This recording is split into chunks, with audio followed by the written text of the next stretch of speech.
1934 engine. It weighs 30,000 pounds. It's fueled on propane. I started on forced air, and it came up from California on an irrigation line.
The two-cylinder Murray-Carlis engine originally powered the flour mill in Freeport, Minnesota, before coming to Rollag after 50 years of service.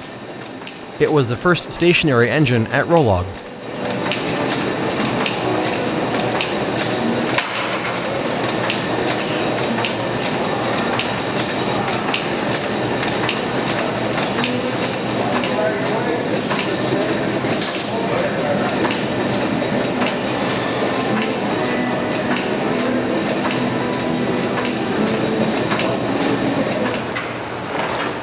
The Twin City Ironworks stationary engine provided electrical power for the William Boxen Lumber Company of St. Paul from 1904 until 1960. This engine runs at 72 RPMs and created 350 horsepower and also operated a 250 kilowatt alternator.